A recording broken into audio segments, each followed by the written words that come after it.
السلام علیکم ورحمۃ اللہ وبرکاتہ۔ نحمده ونصلی علی رسوله الکریم، اما بعد، اعوذ باللہ من الشیطان الرجیم، بسم اللہ الرحمن الرحیم۔ یا ایھا الذین آمنوا کتب علیکم الصیام کما کتب علی الذین من قبلکم لعلکم تتقون، صدق اللہ العظیم۔ اللہم صل علی محمد وعلی آل محمد كما صليت على إبراهيم وعلى آل إبراهيم إنك حميد مجيد۔ اللهم بارك على محمد وعلى آل محمد كما باركت على إبراهيم وعلى آل إبراهيم إنك حميد مجيد۔ آج یہ ہماری رمضان المبارک کے کورس کی 5ویں نشست ہے۔ میرا خیال یہ تھا کہ وہ جو 28-30 کام جن کی لسٹ میں نے بنائی تھی، ان ساری چیزوں کو، ان ساری باتوں کو ایک ہی کلاس کے اندر فارغ کر دوں گا، کیونکہ اور بھی مضامین ہیں، اور بھی ٹاپکس ہیں جن پر بات ہونی ہے۔ لیکن جب بات شروع ہوئی تو صرف 2-4 باتوں کے اوپر ہی کل کی کلاس مکمل ہو گئی، تو کچھ کہہ نہیں سکتا۔ لیکن آج ارادہ یہ ہے کہ باقی کے جتنے بچے ہوئے اعمال ہیں ان سب کو آج آپ کے سامنے رکھ دوں، تاکہ کل سے پھر ہم ان میں دوسرے مضامین کی جانب بڑھیں۔ اللہ پاک حق بات کہنے کی اور اس پر عمل کرنے کی توفیق عطا فرمائے۔ دیکھیے، رمضان المبارک کے اندر جو چند ایک کام کرنے چاہیے، ان میں سب سے پہلا کام کون سا تھا جو میں نے بتایا تھا؟ وہ ہے توبہ، اور توبہ کی جو تفصیل ہے وہ بھی کل کے سبق میں آ چکی۔ دوسرے نمبر پر نیت کی اصلاح، اس کے متعلق بھی وضاحت کے ساتھ گفتگو کل آ گئی تھی۔ تیسرے نمبر پر اگر موقع ہو اور ذرا معیشت کے اعتبار سے آدمی مضبوط ہو تو عمرہ کر لینا چاہیے رمضان کے مہینے میں، اس کی کیا فضیلت ہے یہ بھی کل وضاحت کے ساتھ بتا دیا تھا۔ چوتھا کام جو اس مہینے میں کرنے کا ہے وہ ہے تلاوت قرآن، قرآن مجید کی تلاوت کرنا۔ اور قرآن مجید کی تلاوت اس مہینے کے ساتھ قرآن مجید کا خاص تعلق ہے۔ اور اس کے بعد جو کام بتایا تھا وہ تھا کیفیات پر غور کرنا۔ تلاوت یعنی کہ جب قرآن مجید کی تلاوت کریں تو صرف سرسری تلاوت نہ کریں، کوشش یہ کریں کہ اس تلاوت سے ہماری روحانی کیفیت بنے۔ تو یہ کتنے کام ہو گئے بھائی؟ 5 کام ہو گئے: توبہ، نیت، عمرہ، تلاوت اور کیفیات تلاوت۔ چھٹے نمبر پر جو کام کرنا ہے، دیکھیے یہ رمضان المبارک کا جو مہینہ ہے نا، یہ روزوں کا مہینہ ہے، تو ہمیں رمضان آنے سے پہلے ہی اس کام کو کر لینا چاہیے تھا۔ اب رمضان آ گئے، نہیں کر سکے، تو اب اس کام کو رمضان کے بعد کریں۔ کیا کام ہے؟ اپنے چھوٹے ہوئے روزوں کی قضا۔ اپنی زندگی میں غور کیجیے، جتنے رمضان اب تک گزرے ہیں بالغ ہونے کے بعد، جو رمضان آپ کی زندگی میں بالغ ہونے سے پہلے گزرے ہیں اس کا کوئی مسئلہ نہیں ہے، اس میں روزے رکھیں تو آپ کو ثواب ملے گا، نہیں رکھیں تو وہ روزے آپ پر فرض نہیں تھے، اس لیے پریشان ہونے کی ضرورت نہیں ہے۔ ہاں البتہ آپ یہ ضرور دیکھ لیں کہ بالغ ہونے کے بعد اگر آپ کو یاد ہو کہ آپ بالغ کب ہوئے تھے تو تب سے، اور اگر یاد نہ ہو تو پھر کم سے کم 15 سال کی عمر سے، 15 سال کی عمر سے جو آپ کی زندگی میں پہلا رمضان آیا تھا وہ روزے فرض تصور کیجئے، اور تب سے لے کے اب تک جتنے رمضانوں میں جتنے روزے آپ کے چھوٹے ہیں ان کا حساب لگا کر کے ان تمام روزوں کی قضا رکھنی شروع کر دیجئے۔ یہ کام آپ کو ضرور کرنا ہے۔ پتہ یہ چلا کہ رمضان کے مہینے میں فرض روزے تو ہم نے رکھ لیے، لیکن زندگی میں کبھی کوئی جو پہلے روزے تھے ان کو نہ رکھ سکے تو پھر حساب تو برابر ہی ہے نا، وہ بھی ذمہ ہے، وہ بھی گردن پر ہے، ان کو لازم ہے رکھنا، ان کا حساب لگائیے۔ اگر یاد نہیں ہے تو حساب لگائیے، جب آپ حساب لگائیں گے تو انشاءاللہ یاد آ ہی جائے گا۔ احتیاط کے طور پر 2-4 روزے فالتو رکھ لیجیے گا، فرض ہوگا تو فرض ہوگا، قضا ہوگا ہی نہیں تو پھر نفل میں شمار ہو جائیں گے۔ مطلب کہنے کا یہ ہے کہ جان کے اوپر، گردن کے اوپر کسی قسم کا کوئی ایک روزہ باقی نہ ہو، اپنی طرف سے ایکسٹرا رکھیں، پہلے وہ قضا ہے اور اس سے زیادہ کیا مسئلہ ہوگا۔ اچھا، اس کے علاوہ 7ویں نمبر پر جو کام کرنے کا ہے وہ ہے رات کی تراویح۔ بڑے بڑے اس میں مار کھا جاتے ہیں، تراویح پڑھتے تو ہیں لیکن بہت زیادہ غفلت اور کوتاہیاں ہو جاتی ہیں۔ تراویح یہ ایک بہت اونچا عمل ہے، نبی کریم صلی اللہ علیہ وسلم کی سنت ہے۔ اس کی وضاحت تو خیر تراویح کے سبق میں آئے گی کہ یہ فرض ہو جاتی اگر اللہ کے رسول صلی اللہ علیہ وسلم ایک موقع پہ احتیاط نہ کرتے۔ مدینہ پورا بھر جاتا مسجد نبوی پوری بھر گئی تھی مدینہ کے تمام صحابہ سے. اللہ کے رسول تشریف نہ لائے اور خود آپ نے ارشاد فرمایا کہ میں اس لیے باہر نہیں آیا کہ کہیں میری امت پر یہ نماز فرض نہ کر دی جائے. ہم تو فرض بھی بڑی بے دردی کے ساتھ چھوڑ دیں, تراویح کا تو کہنا ہی کیا. تو بھائی تراویح پڑھنی ہے, اور تراویح کے متعلق یہ بات یاد رکھیے گا کہ چاند دیکھ کر شروع کی جائے گی, چاند دیکھ کر ہی یہ مکمل کی جائے گی. مجھ سے کسی نے پوچھا تھا بھائی آپ کی مسجد میں تراویح کتنے دن کی ہے؟ میں نے بھائی تراویح تو پوری ہے 30 دن کی, 29 دن کی, 30 دن کی, جتنے بھی دن ہیں. میں نے کہا سوال کریکٹ کیجئے کہ قرآن کتنے دن میں مکمل ہو رہا ہے؟ کہنے لگے ہاں یہی میرا مطلب تھا. آپ اکثر دیکھ لیجئے گا کس مسجد میں 10-12 دنوں میں, 15 دنوں میں, 20 دنوں میں قرآن مکمل ہوتا ہوگا. وہاں کے لوگوں سے پوچھ لیجئے گا کہ آپ کے یہاں تراویح کتنے دن کی ہے, وہ وہی دن بتائے گا جس دن قرآن مکمل ہونا ہوگا. یعنی کہ لوگوں کی یہ ذہنیت بنی ہوئی ہے کہ قرآن مجید ختم, تراویح ختم. یہ ذہنیت بنی ہوئی ہے لوگوں کی. اس لیے ضرورت اس بات کی ہے کہ اس ذہنیت کو ختم کیا جائے. اگر آپ کچھ کم دنوں کا قرآن سنتے بھی ہیں تب بھی یہ بات یاد رکھیں, قرآن مکمل ہونے کے بعد تراویح ختم نہیں ہوتی, تراویح باقی رہے گی. تراویح کا یہ مسئلہ جیسے میں نے بتایا چاند دیکھ کے شروع اور چاند دیکھ کے ختم. اچھا جی, یہ ساتویں نمبر کا کام تھا. اس کے بعد 8ویں نمبر پر جو کام کیا جائے وہ ہے رات کی تہجد کی نماز. آپ نے تراویح پڑھ لی, آپ نے روزہ رکھ لیا, بہت اچھی بات ہے, اللہ قبول فرمائے. لیکن ایک اللہ تعالیٰ سے خاص تعلق قائم ضرور ہونا چاہیے. سارا سال گزر جاتا ہے, ہم میں سے بہت سارے لوگوں کو تہجد کی توفیق نہیں ہوتی. 90-95% لوگ تہجد نہیں پڑھتے, بلکہ اللہ حفاظت فرمائے کتنے لوگ تو ایسے جو فرض نہیں پڑھتے, ان کے سامنے تہجد کا کیا نام لیا جائے, کہنا ہی کیا. لیکن اب یہ موقع آیا ہے کہ جب نفل ہم پڑھیں گے تو 70 یعنی کہ فرض کے برابر ثواب دیا جا رہا ہے, اور فرض کا ثواب 70 فرضوں کے برابر ہے. اس موقع پر تہجد کا اہتمام ضرور کریں. آپ 2 رکعت پڑھیں, لیکن میں نہیں کہتا کہ لمبی تہجد پڑھیں, 20 رکعت پڑھ کے 3 وتر پڑھ کے. بے شک آپ تھکے ہوئے ہوں گے, لیکن اگر کم سے کم آپ نے 2 رکعت پڑھ لی تو کچھ نہ کچھ آپ کو یہ عادت پڑ جائے گی رات کی عبادت کی. اور انشاءاللہ اگر عادت پڑ گئی یہ ساری زندگی کے لیے کافی ہو جائے گی اللہ نے چاہا. جب عادت انسان کی گھٹی میں ایک بار پڑ جاتی ہے تو پھر انسان کو وہ عمل کیے بغیر چین نہیں آتا. کہنے کا مطلب یہ کہ اس رمضان میں آپ تہجد کا پابند بنائیں خود کو, تو انشاءاللہ اس رمضان کی برکت سے اللہ پاک اس عادت کو رمضان کے بعد بھی باقی رکھیں گے. دعا بھی کریں اور کوشش بھی کریں اس کی. 9ویں نمبر پر جو کام رمضان کے اندر کرنے کا ہے وہ ہے اپنی مصروفیات میں کچھ کمی کیجیے. آپ کی ڈیلی روٹین ہے, صبح سے شام تک کوئی کام کرتے ہیں, بہت اچھی بات ہے, خالی بیٹھنا بھی نہیں چاہیے, کوئی نہ کوئی کام آدمی کو کرتے رہنا چاہیے. لیکن رمضان کے مہینے میں اپنی اس روٹین کو تھوڑا سا ہلکا کیا جائے. کچھ معمولات میں کمی کی جائے, کچھ کام کاج میں کمی کی جائے, یہ اپنے ساتھ بھی کیجیے. اور اگر آپ کسی فیکٹری کے مالک ہیں یا کہیں کسی دکان پہ آپ بیٹھتے ہیں اور آپ کے نوکر ہیں, چاکر ہیں, گھر کے اندر نوکر چاکر ہیں, یا فیکٹری میں مزدور مل وغیرہ میں آتے, ان لوگوں کے کام کو بھی ہلکا کیجیے. رمضان کے اندر اس چیز کا خاص طور سے خیال رکھیے کہ ہمارے جتنے ماتحت ہیں, ہمارے جتنے لوگ ہمارے ساتھ جڑے ہوئے ہیں یا کام کر رہے ہیں, ان لوگوں کے جو ہے ہمیں معاملات کو ہلکا کرنا ہے. اور خاص طور سے ہم اپنے لیے بھی اس چیز کو سوچیں. اگر آپ جو کام رمضان سے پہلے کرتے تھے وہی کام اگر آپ اب بھی کریں گے تو تلاوت کے لیے وقت کب نکالیں گے, تہجد کے لیے وقت کب نکالیں گے؟ لازمی سی بات ہے کہ تھوڑا سا اپنے کام کو ہلکا کریں گے تبھی قرآن مجید کو, تہجد کو, تراویح کو, تلاوت کو وقت دے پائیں گے. اس لیے آپ اپنے صبح سے شام تک کے ٹائم کے اندر دیکھیں کون کون سی چیزیں ایسی ہیں کہ ان کو کیے بغیر بھی گزارا ہو سکتا ہے, کون کون سے کام ایسے ہیں کہ ان کو نہیں کیا تب بھی بات بن جائے گی, کام چل جائے گا. ان کاموں کو چھوڑ دیں 1 مہینے کے لیے. 10ویں نمبر پر جو کام کرنے کا ہے, آپ نے لسٹ بنا لی اپنے کاموں کی, جو غیر ضروری ہے, زیادہ کام تھے ان کو چھوڑ دیا, الگ کر دیا. اب آپ اپنے روٹین کی زندگی میں سے ان کاموں کو بھی نکال کر کے باہر پھینک دیں, اور ہمیشہ کے لیے باہر پھینک دیں جن سے آپ کا وقت ضائع ہوتا ہے. دیکھیے, اگر کوئی شخص بڑا موبائل یوز کرتا ہے اور اس کا کام ہے تو ایک الگ سی بات ہے کہ موبائل کے بغیر اس کا گزارا نہیں ہے, کام کرتا ہے. لیکن ایک شخص وہ ہے جو سارا دن بیٹھ کے واٹس اپ, فیس بک, انسٹاگرام اور پتہ نہیں کون کون سی چیزیں ہیں وہ یہ سب دیکھتا ہے, اور کوئی کام نہیں ہے اس کا, کوئی مطلب بھی نہیں بنتا اس کا ان چیزوں کو دیکھنے کا. تو اس کا مطلب یہ ہے کہ یہ چیزیں اس کا وقت ضائع کروا رہی ہیں.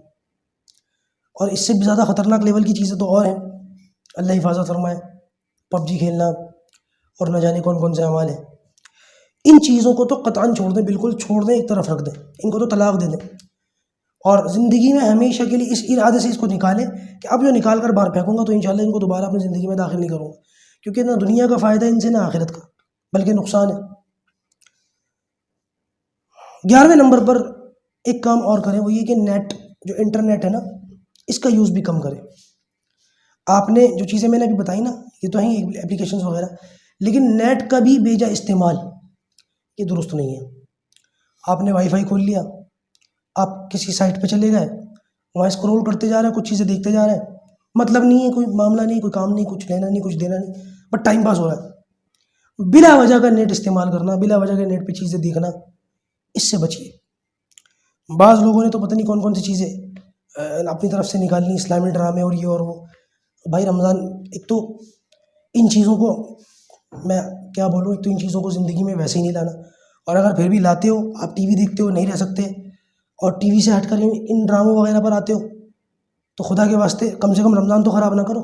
ادنا درجہ بتا رہا ہوں، بلکہ آپ کو تو کبھی بھی ٹائم خراب نہیں کرنا چاہیے، لیکن کم سے کم اتنا تو کرو کہ رمضان خراب نہ ہو۔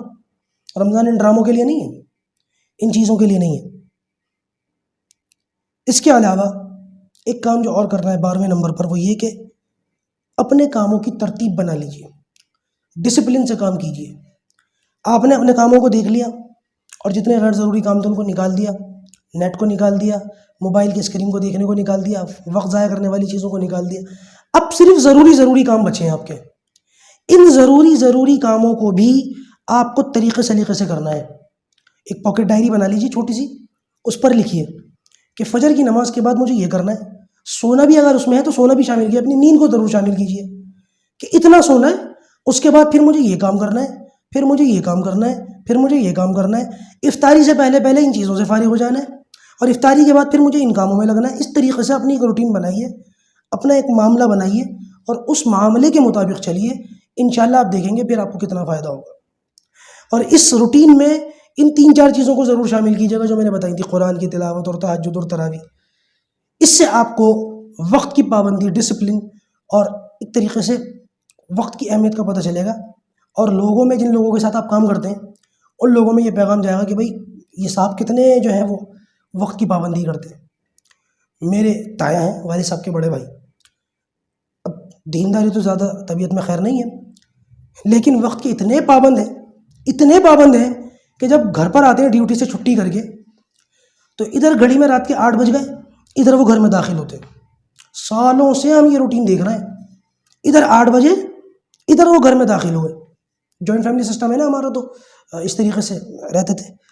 تو کسی نے کہا کہ بھائی اگر کسی دن یہ گھر میں داخل ہو اور گھڑی میں 8 نہ بج رہے ہوں تو سمجھ لینا گھڑی خراب ہے، یہ کبھی لیٹ نہیں ہوں گے۔ خیر یہ تو ایک مذاق والی بات ہے، لیکن وقت کا پابند ہونا بہت ضروری ہے، بہت زیادہ ضروری ہے۔ وقت کی پابندی انسان کو دنیا کے کئی میدانوں میں فتح دلا دیتی ہے۔ اچھا، اس کے علاوہ ایک کام اور کیجیے 13ویں نمبر پر، وہ یہ کہ نفلی عبادت، تہجد تو میں نے کہا تہجد تو ہے، تہجد کے علاوہ نفلی عبادت کا کثرت سے اہتمام کیجیے۔ اب نفلی عبادتیں کئی طرح کی ہیں، نفل نماز ہو سکتی ہے، نفلی صدقہ ہو سکتا ہے، یا آپ جو نفلی کسی بھی طریقے کی نفلی عبادت ہو، نفلی ذکر کر سکتے ہیں آپ، بہت ساری چیزیں ہیں۔ ذکر پر جب بات ہوگی تو انشاءاللہ میں سمجھاؤں گا کہ اس مہینے میں کون کون سے اذکار کر سکتے ہیں۔ فی الحال کے لیے پہلے عشرے کی دعا رب اغفر ورحم وانت خیر الراحمین پڑھ لیجیے، کیونکہ پتہ نہیں ذکر والی کلاس کب تک آگی، اس کا سبق کب تک ہوگا، تو پتہ چلا کہ اچھا خاصا آدھا رمضان ختم ہو گیا۔ تو بہتر یہ ہے کہ ابھی سے کچھ نہ کچھ درود شریف، کلمہ طیبہ، رب اغفر ورحم وانت خیر الراحمین، قرآن کی تلاوت، تیسرا کلمہ، ان چیزوں کا ابھی سے اپنے اندر اپنے آپ کو عادی بنا لیجیے، ان چیزوں کی پابندی کر لیجیے۔ کم سے کم ان سب چیزوں کی ایک تسبیح ہر نماز کے بعد پڑھیں، 10 منٹ لگیں گے ان ساری چیزوں کو ایک تسبیح کے پڑھنے میں، بہت فائدہ ہوگا انشاءاللہ۔ رمضان میں ان کا 70 گنا اجر مل رہا ہے پڑھنے پر۔ اس کے علاوہ ایک ضروری کام وہ یہ کہ مسجد کے اندر اپنے آپ کو زیادہ سے زیادہ بیٹھانے کا پابند کریں، مسجد میں وقت دیجیے، مسجد میں آپ کا دل لگے، اس بات کا اپنے آپ کو عادی بنائیے۔ اعتکاف تو آخری عشرے میں ہوگا، لیکن مسجد کا جو ایک ماحول ہوتا ہے نا، اس کے اندر جو روحانی کیفیت بنتی ہے، اس کے اندر آپ کو دیکھا، آپ کو قرآن کی تلاوت کرنی ہے نا، آپ یہ تلاوت مسجد میں بھی کر سکتے ہیں، بہت سکون ملے گا۔ گھر میں کیجیے تھوڑی بلند آواز سے، تاکہ گھر کے اندر بھی شیطان بھاگے، لیکن کچھ تھوڑا سا قرآن مسجد کے اندر بھی پڑھیے. آپ نماز پڑھنے گئے, باقاعدہ الگ سے مسجد جانے کے لیے نہیں کہہ رہا ہوں, کیونکہ ہو سکتا ہے ہر ایک کا ایک جیسی طبیعت نہیں ہوتی, لوگوں کو کام کاج بھی ہوگا, مسجد میں کہاں بیٹھیں گے, کام کریں گے یا مسجد میں بیٹھیں گے. آپ نماز پڑھنے گئے, آپ نے نماز پڑھی, 5 منٹ قرآن کی تلاوت کیجیے وہاں بیٹھ کے, اور اگر ضرورت پڑے تو پھر یہ 5 منٹ سے تھوڑا تھوڑا بڑھاتے رہیے. مسجد کے ماحول کا اپنے آپ کو پابند کیجیے, اپنے آپ کو عادی بنائیے. لیکن خدا کے واسطے مسجد میں عادی بننے کا یہ مطلب نہیں کہ مسجد میں جھگڑے شروع کروا دیں. مسجد میں بیٹھتے بیٹھتے پھر یہ چیزیں نظر آنے لگ جائیں کہ مسجد کا گھنٹہ خراب ہے, مسجد کا مائک خراب ہے, ٹوٹی میں پانی نہیں آ رہا, اور فلاں ٹائم فلاں چیز, امام صاحب دیر سے آتے ہیں, اذان دیر سے ہوتی ہے, اعلان نہیں. یہ خدا کے میں ہاتھ جوڑتا ہوں, اللہ کے واسطے ہاتھ جوڑتا ہوں, اس طرح مسجد میں بیٹھنے سے بہتر ہے باہر رہو, کیونکہ بہت جھگڑے ہوتے ہیں ہماری مسجد. ہماری کیا ہوتے ہیں, اب میرے منہ سے ہماری مسجد کا ذکر نکل گیا, کیونکہ کل تازہ ہمارے یہاں معاملہ ہوا ہے. میں نے بتایا تھا نا محسن صاحب نے کیا کہا تھا, رمضان کے آتے قیامت صغریٰ آتی. لائیو معاملہ کل ہو گیا ہمارے ساتھ, بالکل ہماری مسجد میں بالکل ایسا معاملہ ہوا. میں احتیاطاً رمضان کے فضائل تو بتاتا ہوں لوگوں کو کہ بھائی رمضان کی یہ فضائل ہے, یہ فضیلت ہے, لیکن احتیاطاً چند جیسے میں نے یہاں بھی بتایا کہ مائک بھی خراب ہو جاتا ہے, کبھی کبھی پانی ختم ہو جاتا ہے, کبھی کبھی امام صاحب کو, یہ چیزیں ہوتی ہیں, کامن ہے. تو اس کا یہ مطلب نہیں ہے کہ ان باتوں پر جھگڑا فساد شروع کر دیا جائے. یہ باتیں میں اپنی مسجد کے اندر جمعے کے بیان میں ممبر پہ بیٹھ کے بتاتا ہوں کہ بھائی دیکھو یہ سب چیزیں ہوں گی, اور کبھی ہو سکتا ہے لائٹ چلی جائے, کبھی ہو سکتا ہے کچھ ہو جائے, دماغ ٹھنڈا رکھنا, روزے خراب نہ کرنا اپنا. تو میں اس میں یہ باتیں بھی لوگوں کو بتاتا ہوں کہ بھائی دیکھو تم لوگ, بہت سارے لوگ جو ہے وہ کبھی بھی حی علی الصلاۃ تک, فجر کی اذان میں حی علی الصلاۃ تک جو ہے شہری میں پانی چل رہا ہے, پتہ نہیں کون سی غلط فہمی ہے, بہت ساری اس طریقے کی گھڑی ہوئی باتیں, روزہ بھی خراب ہو جاتا ہے لوگوں کا. تو میں لوگوں کو بتاتا ہوں کہ دیکھیے ہوگا کیا کہ اتنے بجے سائرن بجے گا, 2 منٹ کے بعد اذان ہوگی, اور 10 منٹ کے بعد فجر کی جماعت ہو جائے گی. اور یہی کا یہی معاملہ ہم مغرب میں بھی رکھتے ہیں. میں اعلان کر کے لوگوں کو باقاعدہ ذہن سازی کرتا ہوں کہ بھائی دیکھو اتنے بجے سائرن بجے گا, 2 منٹ بعد مغرب کی اذان ہوگی, اور 10 منٹ بعد آپ افطاری وغیرہ کر کے وضو کر کے آرام سے گھر سے آئیے, 10 منٹ کا وقت دیا جائے گا, اور 10 منٹ کے بعد جو ہے جماعت کھڑی ہو جائے گی. سحری کا بھی بتا دیا, افطاری کا بھی بتا دیا, تراویح کا بھی بتا دیتا ہوں. اب ہوا کیا میں نے بتا دیا, سب کے ذہنوں میں ہے کہ بھئی ہاں 10 منٹ کا وقت ہے. اب میرا بھی گھر مسجد کے سامنے ہی ہے, دور نہیں ہے, تو میں اپنے گھر پر افطاری وغیرہ کرتا ہوں. ہمارے مؤذن صاحب سائرن بجا دیتے ہیں, اور اس کے بعد وہ مسجد میں افطاری کرتے ہیں, اذان دے دیتے ہیں. مجھے معلوم ہے کہ 10 منٹ کے بعد جماعت ہوگی, میں اپنے آرام سے 5-7 منٹ میں افطاری کر کے نکل جاتا ہوں, 2 منٹ میں مسجد پہنچ جاتا ہوں, سامنے ہی ہے. اب کل کیا ہوا, میں مسجد پہنچا جماعت کے وقت سے 2 منٹ پہلے, کہ جماعت کھڑی ہونے میں 2 منٹ باقی تھے. 6:55 پہ جماعت تھی, اور 6:53 پہ میں مسجد کے اندر داخل ہوا. تو کیا دیکھتا ہوں کہ مؤذن صاحب نماز پڑھا رہے ہیں. میرے مسجد کے اندر داخل ہونے سے پہلے مؤذن صاحب نے جماعت کھڑی کر دی. احساس بہت ہوا مجھے کہ یہ کیا ہوا. تو اس وقت تو میں نے نیت باندھ کے نماز پڑھنی شروع کر دی. بعد میں نے مؤذن صاحب سے کہا, میں نے مؤذن صاحب یہ ہوا کیا ہے, وقت سے پہلے جماعت کیسے کھڑی کی آپ نے, اور آپ نے کیسے کی, اس کا اختیار تو آپ کو ہے بھی نہیں. خیر وہ ہمارے ماشاءاللہ فرینڈلی مزاج مؤذن صاحب بہت اچھے خوش اخلاق اور بڑھیا آدمی ہیں, لیکن کبھی انہوں نے ایسا نہیں کیا. پچھلے 4-5 سال میں پہلی بار ایسا ہوا. میں نے ان سے پوچھ بھی لیا, تو میں نے ان سے پوچھا میں نے ایسا کیوں کیا. کہنے لگے کچھ لوگ آ گئے تھے, نمازی شور مچا رہے تھے, انہوں نے زبردستی کھڑا کر دیا مجھے, اور پھر میں کھڑا ہو گیا. میں نے کہا ٹھیک ہے مؤذن صاحب, اب تراویح بھی تم ہی پڑھا دینا. تو کہنے لگے نہیں ایسی بات نہیں ہے. میں نے کہا حضرت دیکھو لوگ اس قسم کی باتیں کریں گے, جب میں نے کہہ دیا کہ 10 منٹ کا وقت دیا جائے گا, تو پھر 2 منٹ پہلے کھڑے ہونے کی کیا ضرورت تھی. بعد میں آنے والے نمازی اگر شکایت کریں گے آپ, تو کون پکڑے گا, کس کو پکڑیں گے, لوگ آپ کو پکڑیں گے. کہ 2 منٹ پہلے نماز کھڑی ہو گئی, ہم تو اس ارادے سے آئے تھے کہ ابھی 2 منٹ باقی ہیں, ہماری رکعت نکل گئی. اگر کسی نے یہاں پر غصہ کیا تو کس کی رسپانسبلٹی بنے گی. وہ چیخنے چلانے والے کہاں ہیں, کہ وہ پتہ نہیں کہاں ہے, کوئی بھی نظر نہیں آ رہا, سب چلے گئے. یہ حال ہے. تو مسجدوں میں خدا کے واسطے وقت دینے کا یہ مطلب نہیں ہے کہ یہ اس طریقے سے 2-4 منٹ نماز پہلے جلدی کروا دیں آپ. تو مسجد میں وقت دیجیے, لیکن مسجد کے معاملات میں انٹرفیئر نہ کیجیے. مسجد کی مینجمنٹ کو چھوڑیے, امام مؤذن پر چھوڑیے, وہ اپنے کام میں اپنی ذمہ داریوں کو سنبھال لیں گے. کمیاں سب میں ہوتی ہیں, کوئی 100% درست نہیں ہوتا نبیوں کے سوا. یہ تو دماغ سے بات نکال دیجیے کہ فلاں سے یہ غلطی ہوئی, فلاں سے یہ غلطی ہوئی, امام صاحب ایسے اور مؤذن صاحب ایسے اور کمیٹی ایسی اور مینجمنٹ ایسی. کوئی دودھ کا دھلا نہیں ہے یہاں. ان سے ذمہ داری لے کر اگر ہم کو دے دی جائے تو ہم بھی شاید اس سے زیادہ خراب کر دیں معاملہ.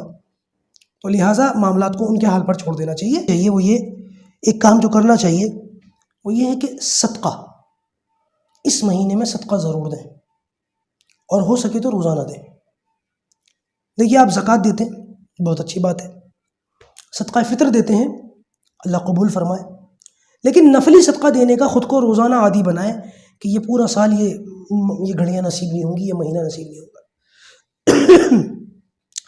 لہٰذا صدقہ ضرور دیں.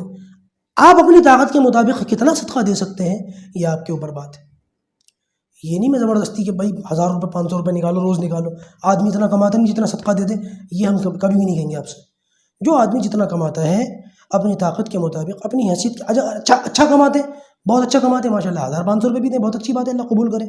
1000 روپے دیں گے 70,000 کا ثواب مل رہا ہے آپ کو. 700 گنا تک علماء گئے کہ 70 سے 700 گنا تک انسان کو نیک اعمال کا ثواب ملتا ہے اللہ تعالیٰ کی طرف سے. اب اندازہ لگا لیں آپ. تو بہرحال صدقہ ضرور دیں.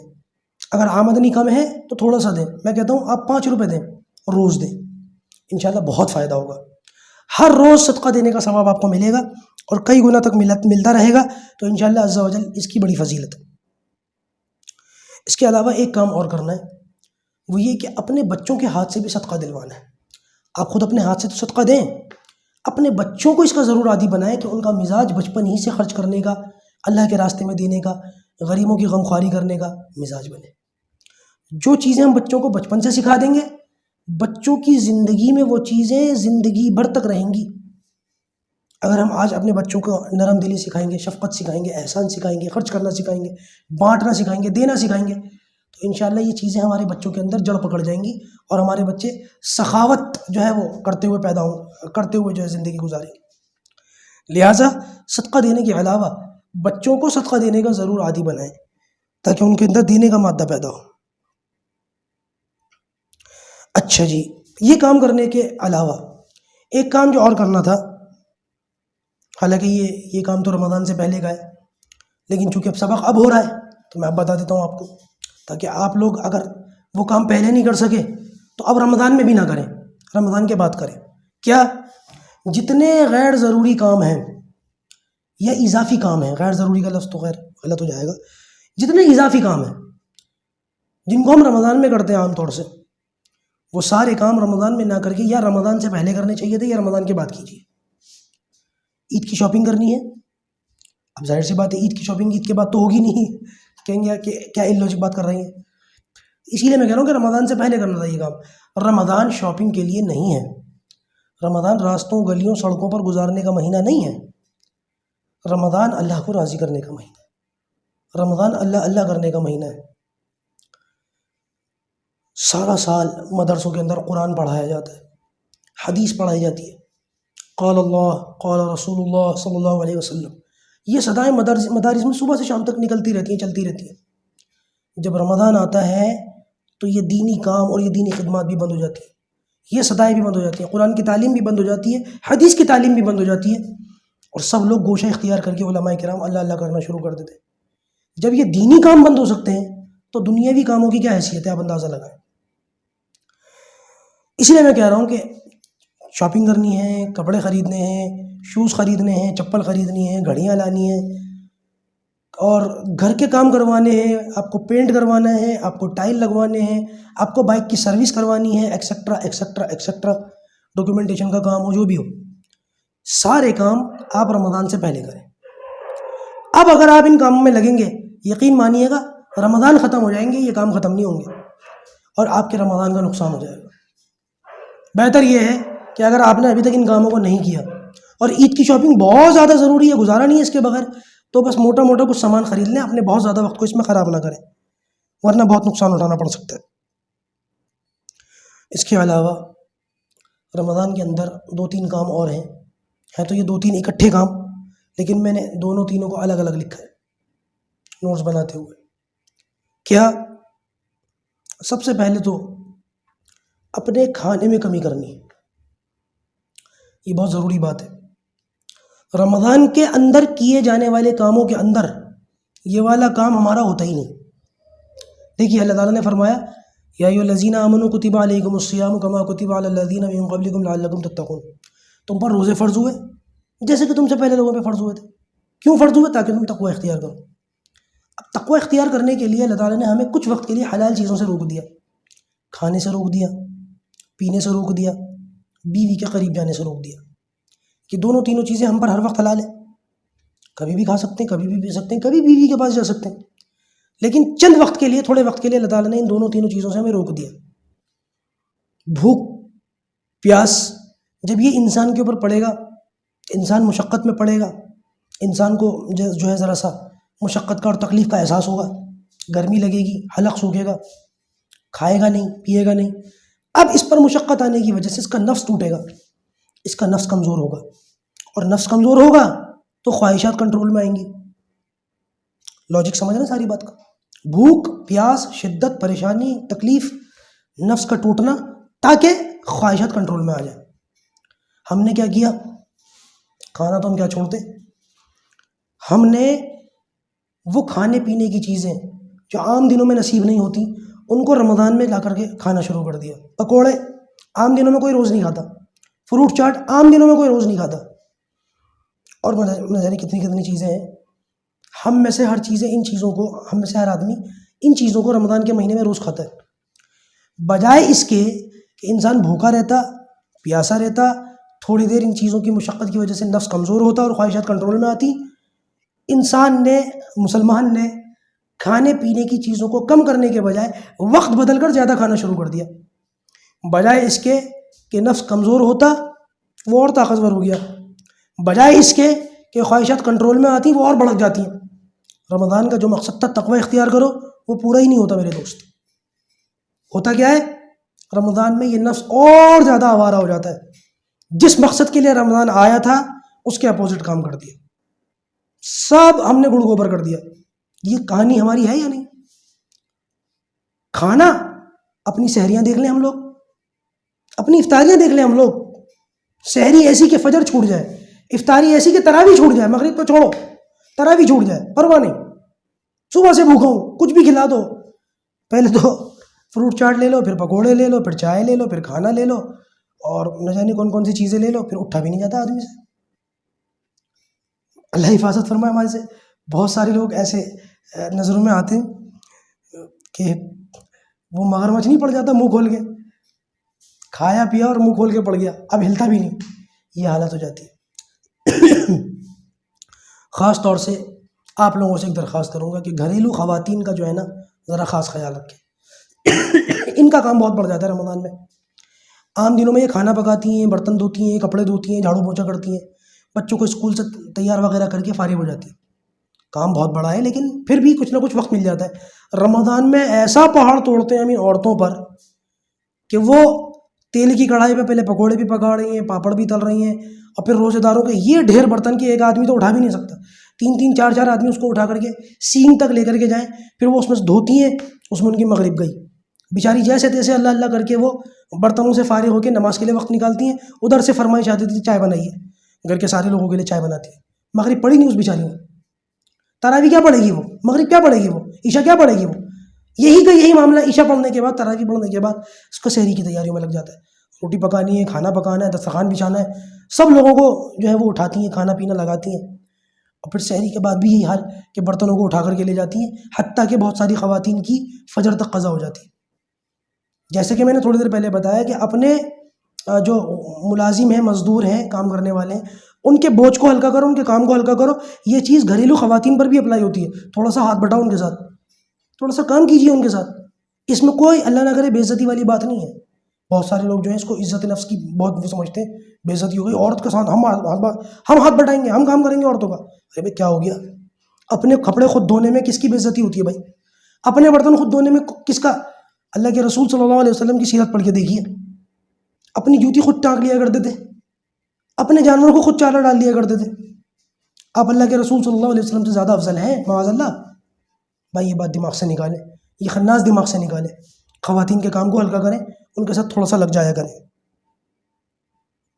تو عرض یہ کر رہا تھا اصل تو بات چلی تھی کھانے سے، کہ اپنے کھانے کو کم کریں، جتنا ہو سکے کم کریں.